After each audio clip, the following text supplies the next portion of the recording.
My dear friends, welcome in Vision chemistry classes. आज की class में पढ़ेंगे कक्षा 9वीं विज्ञान से अध्याय परमाणु तथा अणु वाले चैप्टर से। प्रश्न होगा, आयन किसे कहते हैं, इसके प्रकार उदाहरण सहित समझाइए। तो समझ गए होंगे, चैप्टर परमाणु तथा अणु है और इसी चैप्टर का प्रश्न है आयन किसे कहते हैं, इसके प्रकार उदाहरण सहित समझाइए। ठीक है, तो देखते हैं इस प्रश्न का डिटेल। इसके पहले जिन लोग मेरे चैनल में नए हैं तो चैनल को सब्सक्राइब कर लीजिए और मेरा सहयोग कीजिए और देखिए इस प्रश्न का डिटेल। आयन किसे कहते हैं, उदाहरण सहित समझाइए। तो देखिए आयन किसे कहते हैं इसके बारे में जानते हैं बहुत ही सरल तरीके से। ठीक है, तो देखिए सभी परमाणुओं तथा अणुओं में इलेक्ट्रॉन तथा प्रोटॉन समान मात्रा में होते हैं। ध्यान रखो, कोई भी परमाणु हो या अणु हो उसमें इलेक्ट्रॉन और प्रोटॉन बराबर बराबर होते हैं। तो वही यहाँ पर देख रहे हैं, परमाणुओं सभी परमाणुओं तथा अणुओं में इलेक्ट्रॉन तथा प्रोटॉन समान मात्रा में होते हैं, इसलिए ये उदासीन होते हैं। मतलब परमाणु या अणु उदासीन क्यों होते हैं, क्योंकि इनमें इलेक्ट्रॉन और प्रोटॉन क्या होते हैं, समान मात्रा में होते हैं। ठीक है, तथा ये इलेक्ट्रॉन ग्रहण कर या त्याग कर आयन बनाते हैं। ध्यान रखना, यही परमाणु या अणु या तो इलेक्ट्रॉन त्यागेंगे या इलेक्ट्रॉन ग्रहण करेंगे तब आयन बनते हैं। ठीक है, तो एक बार फिर से देखिए, सभी परमाणुओं तथा अणुओं में इलेक्ट्रॉन तथा प्रोटॉन समान मात्रा में होते हैं, इसलिए ये उदासीन होते हैं तथा ये इलेक्ट्रॉन ग्रहण कर या त्याग कर आयन बनाते हैं। अब देखते हैं आयन की परिभाषा। आयन की क्या परिभाषा हो सकती है, तो देखिए आवेश युक्त परमाणुओं या अणुओं को आयन कहते हैं। ध्यान से समझिए, आवेश युक्त परमाणुओं या अणुओं को आयन कहते हैं। ये आवेश धनात्मक या ऋणात्मक हो सकते हैं। ये आवेश कैसे हो सकते हैं, धनात्मक या ऋणात्मक हो सकते हैं। मतलब आयन कैसे हो सकते हैं, धनात्मक आवेश वाले और दूसरे ऋणात्मक आवेश वाले हो सकते हैं। इस तरीके से आपने देखा कि आवेश युक्त परमाणुओं या अणुओं को आयन कहते हैं। ये आवेश धनात्मक या ऋणात्मक हो सकते हैं।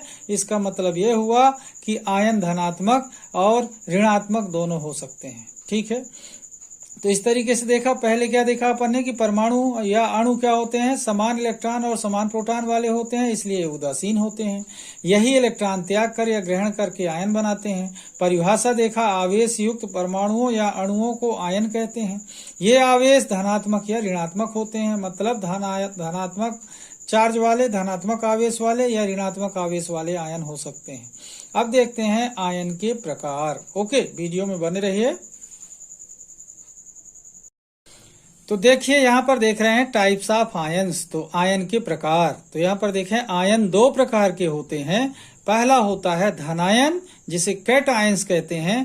दूसरा होता है ऋण आयन, जिसे एन आयंस कहते हैं। धन आयन मतलब कैट आयंस, ऋण आयन मतलब एन आयंस। ठीक है, अब देखते हैं इनके बारे में वन बाय वन करके। ठीक है, वीडियो में बने रहिएगा। बहुत ही सरल तरीके से देखते हैं धन आयन क्या होते हैं, ऋण आयन क्या होते हैं। ओके,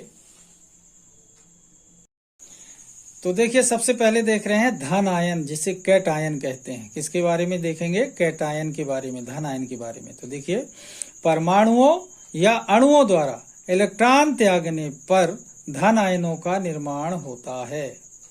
कहने का मतलब ये हुआ कि परमाणु या अणु जब इलेक्ट्रॉन त्यागते हैं तब धन आयन बनता है। इलेक्ट्रॉन निकल जाने पर उन पर धन आवेश आ जाता है। ओके, अब देखते हैं उदाहरण के बारे में। यहाँ पर देखें सोडियम आयन, यहाँ पर देखें संकेत क्या है, Na के ऊपर प्लस चार्ज।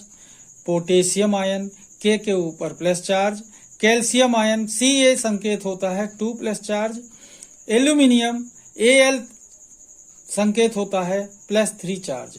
इस तरीके से देख रहे हैं, जो सोडियम आयन होता है Na प्लस होता है, पोटेशियम आयन होता है K प्लस होता है, कैल्शियम आयन होता है Ca 2 प्लस होता है, एल्यूमिनियम आयन होता है Al +3 होता है। ठीक है, अब देखते हैं ऋण आयन के बारे में। ठीक है, वीडियो में बने रहना। तो देखिए अब देख रहे हैं ऋण आयन के बारे में। ऋण आयन मीन्स एनायंस, एन आयन के बारे में। तो यहाँ पर देखें कैसे बनते हैं। परमाणुओं या अणुओं द्वारा इलेक्ट्रॉन ग्रहण करने पर ऋण आयनों का निर्माण होता है। उसका जस्ट अपोजिट है, उसमें इलेक्ट्रॉन त्यागते हैं, इसमें इलेक्ट्रॉन ग्रहण करते हैं। तो फिर से देखें, परमाणुओं या अणुओं द्वारा इलेक्ट्रॉन ग्रहण करने पर ऋण आयनों का निर्माण होता है। अब देखते हैं, यहाँ पर देखें, उदाहरण देखते हैं।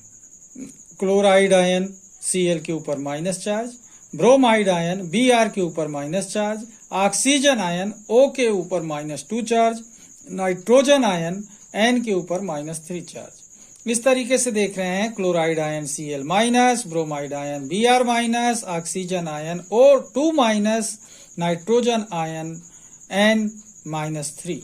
ओके, इस तरीके से आपने देखा कि आयन क्या होते हैं और आयन कितने प्रकार के होते हैं। ठीक है, शार्ट में देखें थोड़ा सा आयन के बारे में।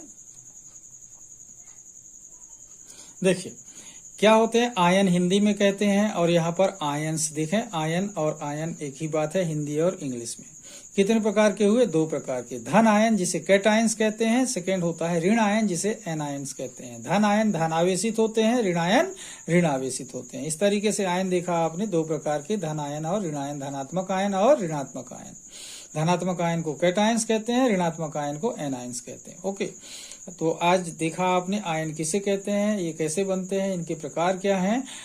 और आप इस वीडियो को देखिए, बहुत सरल है, बहुत आसान है, कक्षा 9 के छात्रों के लिए उपयोगी वीडियो है, तो वीडियो जरूर देखिए। यदि आप चैनल में नए हैं तो चैनल को सब्सक्राइब कर लीजिए और मेरा सहयोग कीजिए। आज की वीडियो यहीं पर बंद करूंगा, तब तक के लिए धन्यवाद। जय हिंद, जय भारत।